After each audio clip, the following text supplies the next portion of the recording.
오늘은 무릎에 좋은 약초와 아주 효과가 좋은 운동법을 소개하도록 하겠습니다. 채널 고정하시고요. 끝까지 집중하시기 바랍니다. 벌써 한 20년이 넘은 일인데요. 제가 재활치료를 전공했거든요. 이 당시에 병원에서 근무했을 때 관절염 환자들이 왜 이렇게 많지? 이걸 제가 그때 알았거든요. 그래서 오늘은 여기에 사용하는 약초 또 운동법을 소개할 텐데요. 제가 영상을 찍기 전에 그 통계를 한번 찾아봤어요. 우리나라에 관절염으로 고생하시는 분들이 한 700만 명 정도 있다고 합니다. 그리고 이 중에서 진료를 받는 사람은 한 해에 한 360만 명 정도? 우리나라 서울 인구가 지금 2020년 기준으로 970만 정도 되기 때문에 비유를 하자면 서울 사람들의 4분의 3 정도가 관절염 환자고요. 그 중에 한 2명 정도 이상은 진료를 받고 있다는 뜻입니다. 굉장히 많지 않습니까? 이렇게 관절염 환자들이 많은데 그들은 과연 어떤 치료법을 받고 있나요? 약물치료, 또 주사치료, 그 다음에 물리치료, 그리고 한의원에서는 침치료, 그리고 마지막에는 수술적인 치료가 있을 텐데요. 이런 치료를 해도 관절염이 완벽하게 치료가 되나요? 그렇지 않죠. 오늘 소개하는 약초와 운동법도 관절염을 완벽하게 치료하지는 못합니다. 그렇다면 왜 소개를 하려고 하느냐? 여러분 생각해 보세요. 어떤 병이든지 하나의 치료법만으로 완벽하게 완치시킬 수는 없거든요. 그래서 오늘 소개하는 약초와 운동법이 이것 자체로 완벽하게 치료할 수는 없지만 무릎을 편안하게 하고 통증을 없애는데 굉장히 효과가 좋고 도움이 많이 된다는 거죠. 그래서 꼭 익혀 두시기 바랍니다. 먼저 운동법 설명할게요. 이 운동법은 제가 병원 생활하면서 가장 효과를 많이 본 운동법입니다. 원래 치료사가 해줘야 좋긴 한데 오늘 제가 여러분이 스스로 혼자 할 수 있는 방법을 소개하도록 하겠습니다. 이 관절염이 있으면 문제가 관절의 경직과 위축이거든요. 이것 때문에 이제 통증이 발생하는 건데, 그래서 치료도 경직이나 위축을 풀어주는 쪽으로 가야 됩니다. 핫팩이나 또는 초음파 등등으로 할 수도 있어요. 그런데 오늘 소개하는 운동법은 가장 확실하고 빠릅니다. 자, 무릎 관절 같은 경우는 보통 이제 굽혔다 폈다가 주로 하는 관절이잖아요. 근데 이제 펼 때보다는 굽힐 때 통증이 많이 오잖아요. 이 경직이 굽히는 것을 방해하는 쪽으로 경직이 돼 있다는 뜻이에요. 그래서 오늘 소개하는 운동법도 굽힐 때 경직이 된 그 부위를 풀어주는 쪽으로, 이완시키는 쪽으로 포인트가 많이 맞춰져 있습니다. 여러분도 할 수 있으니까 잘 따라 해보시기 바랍니다. 먼저 치료사가 직접 해주는 방법을 먼저 소개할게요. 중지를 이용하는데요. 중지를 무릎 밑으로 끼우고요. 엄지손가락을 슬개골을 고정을 합니다. 자, 그리고 중지를 이용해서 잡아 다니는 거죠. 그러면 대퇴골과 그 밑에 뼈 사이가 이완이 됩니다. 넓어지는 거죠. 이렇게 그 관절 사이를 늘려준다고 생각하시면 돼요. 이게 익숙하지 않은 분들이 상당히 하기 어려운 동작이긴 하지만 제 동영상을 반복적으로 시청하시면서 손에 익히시면은 충분히 하실 수 있는 그런 방법입니다. 그러니까 주변에 누가 도와줄 분이 있다면 서로 이렇게 해주면은 무릎을 굽히는 동작뿐만 아니고 걸을 때도 굉장히 무릎이 편하다라는 것을 느낄 수가 있을 겁니다. 또 다른 방법은 제 팔을 이렇게 무릎 사이에 넣는 거죠. 물론 이렇게 무릎이 많이 안 굽혀지는 분들에게는 첫 번째 방법을 사용하셔야 되지만 통증이 있으되 무릎이 이렇게 굽혀지는 분들은 이 방법을 선택하는 게 굉장히 도움이 될 겁니다. 지그시 너무 이렇게 공격적으로 하지 마시고 지긋하게 지그시 이렇게 눌려주면은 무릎이 이완이 되는 거죠.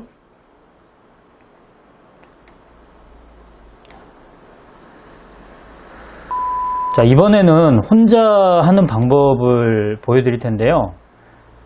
제가 밀가루 수제비할 때 이렇게 늘리는 거 있잖아요. 그 용어가 뭔지 모르겠는데 이걸 하나 구입을 했어요. 한 2,000원 정도밖에 안 합니다. 수건에 이 나무를 말죠. 그런 다음에 제 팔 대신, 754의 팔 대신 이거를 넣어서 이렇게 잡아 다니는 거죠. 혼자 할 수 있습니다. 물론 이렇게 하면 이 무릎 밑이 조금 아플 수는 있거든요. 그거는 여러분께서 조절을 하시면서 하셔야 돼요. 너무 아프면은 아픈 것을 참으면서 하실 필요는 없고요. 굽혀지는 정도까지만.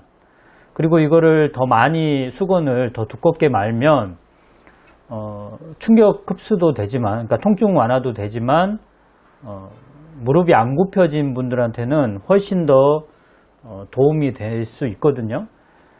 무릎이 많이 굽혀진 분들은 수건을 얇게 까셔야겠죠. 이렇게 앉아서 충분히 혼자 하실 수 있어요.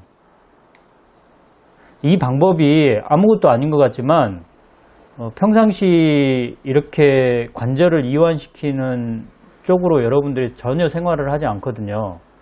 그리고 이거는 병원에서도 해주지 않습니다.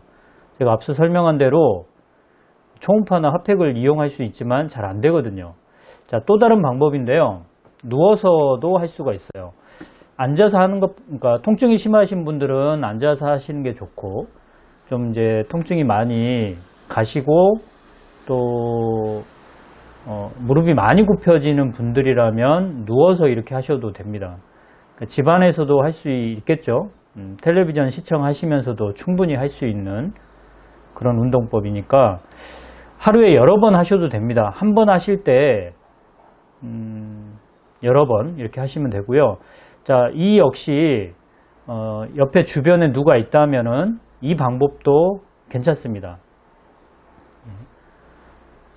너무 아프게 하지 마시고 지그시 이렇게 누르시면 됩니다. 여러 번 하시고요.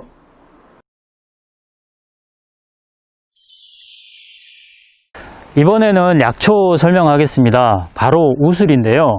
우슬은 많이 들어보셨죠? 무릎에 좋다는 것도 많이 아실 거고요.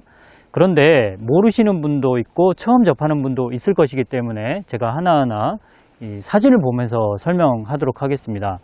자, 첫 번째 사진은요. 우슬이 이렇게 생겼거든요. 이 우슬은 새무릎이라고도 합니다. 근데 우리 조상들은 연할 때 잎을 따서 나물이나 국거리로 활용했다고 합니다. 자, 다음 사진을 보면 새무릎은 논밭 주변에서 많이 자생을 하거든요. 그러니까 이유가 뭐냐면 설치류나 또는 사람에 의해서 이 씨앗이 퍼지기 때문입니다. 씨앗이 이렇게 옷에 잘 달라붙거든요. 동물의 털에도 잘 달라붙겠죠, 물론. 그래서 새무릎이 자생하는 지역 주변에는 반드시 동물이나 사람이 있다고 생각하면 됩니다. 다음 사진은 새무릎 줄기인데요. 여름이 지나면서 이렇게 굵어지는 현상이 나타납니다. 모든 줄기에 이런 현상이 나타난 것은 아니고요. 새무릎 혹파리, 여러분 이 새무릎 혹파리를 좀 기억해 두세요. 이 새무릎 혹파리가 알을 낳은 줄기에는 이런 현상이 나타납니다. 이렇게 굵어져요. 자, 다음 사진은 겨울에 찍은 것인데요. 새무릎 혹파리 유충이 보이죠? 이 유충은 겨울을 이곳에서 보내고요. 봄에 나와서 새무릎 혹파리가 됩니다. 여기서 여러분이 알아야 될 한 단어가 좀 나옵니다. 이게 중요합니다. 꼭 알아두세요. 바로 액디스테론, 어렵죠? 액디스테론이라는 변태 호르몬인데요. 이 호르몬이 하는 역할이 뭐냐면 이 새무릎 혹파리 유충이 새무릎 혹파리가 될 때, 그러니까 파리로 변할 때 골격을 빠르게 만들어주는 역할을 합니다. 말하자면 부드러운 벌레가 딱딱한 곤충이 되는 것을 도와주는 것이죠. 그런데 이 액디스테론이라는 호르몬이 우슬에 많이 함유되어 있어요. 지금 배우는 우슬에요. 그러니까 이 새무릎 혹파리 입장에서 본다면 이 알을 낳잖아요.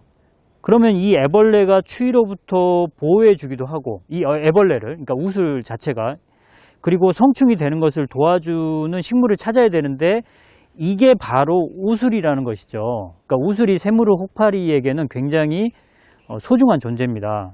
그건 그렇고요. 여기서 우리에게 중요한 것은 이 액디스테론을 우리 사람이 섭취했을 때 어떤 변화가 생기느냐인데요. 이 액디스테론은 이 애벌레가 성충이 될 때 골격을 빠르게 만들어주는 역할을 한다고 했는데, 역시 사람이 복용을 하게 되면 우리 몸에 뼈를 빨리 만들어준다고 합니다. 그런 논문도 이미 발표되었거든요. 그래서 중요한 것은 우리가 우수를 섭취한다는 것은 우술 안에 있는 액디스테론이 내 몸에 들어온다는 것이고, 그러면은 근육과 뼈가 튼튼해진다. 그래서 관절에도 큰 도움이 된다. 이렇게 해석할 수가 있겠습니다. 다음 사진은 약으로 사용하는 이 쇠무릎의 뿌리, 즉 우술이죠. 이 쇠무릎의 뿌리를 약으로 사용을 하는데요. 전통적으로 우술은 혈액순환을 시키는 효과가 좋은 약으로 분류가 됩니다. 특별히 배꼽 이하의 혈액순환을 촉진하거든요. 그래서 허리나 자궁이나 무릎이나 발목 이런 곳에 문제가 있을 때 우술을 활용을 합니다.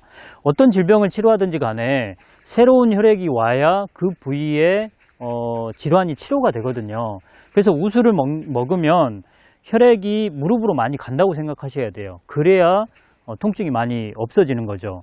게다가 우술은 실험적으로 소염 효과가 있는 것으로 인정되고 있거든요. 그러니까 무릎에 혈액을 집중시키는 동시에 무릎에 발생한 염증을 제거하는 거죠. 너무 좋지 않습니까? 우술 이야기는 여기서 마무리하도록 하고요. 이번에는 우술과 함께 사용하면은 굉장히 효과가 또 좋아지는 약초 여러 가지가 있는데요. 딱 두 가지만 소개하도록 하겠습니다. 첫 번째는 두충입니다. 많이 들어보셨죠? 이 두충하고 우술을 함께 사용하는 것은 역사가 오래되었고요. 이게 사실은 말하는 것 자체가 잔소리거든요. 그만큼 상용화됐다는 뜻이에요. 두충은 주로 근육을 튼튼하게 하는 효과 이런 쪽으로 많이 사용을 하고요. 근골을 튼튼하게 해주죠. 우술도 그 효과가 있죠. 지금 설명드린 대로.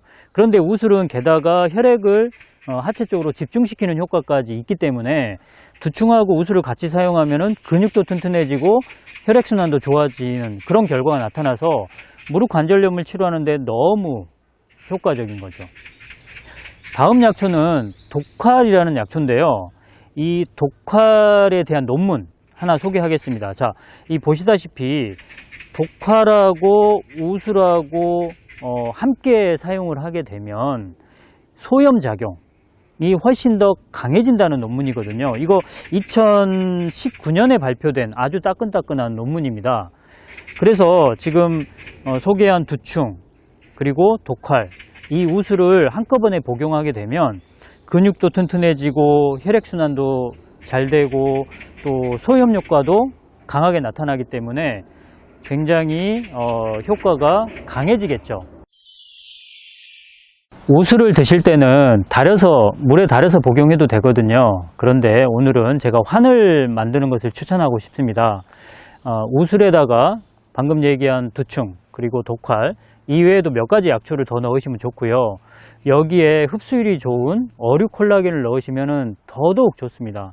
이렇게 하셔가지고 환을 만드시는데 이 환을 만들 때 비율이 궁금하신 분들은 네이버 검색창을 제가 여기 지금 띄워드릴게요. 네이버 검색창을 열어가지고 무릎팍도사 우술환 이렇게 검색하면 되는데요. 주의사항이 있습니다. 철자를 틀리시면 안 돼요. 무릎팍, 리을 르자를 쓰셔야 돼요. 무릎팍, 도사, 우술환 이렇게 검색을 하셔야 되고 또 두 번째 주의할 점은 무릎팍과 우술환을 떼지 마셔야 돼요. 붙여서 쓰셔야 된다는 거예요. 무릎팍, 도사, 우술환 이렇게 검색을 하시면 제가 쓴 글이 나오거든요.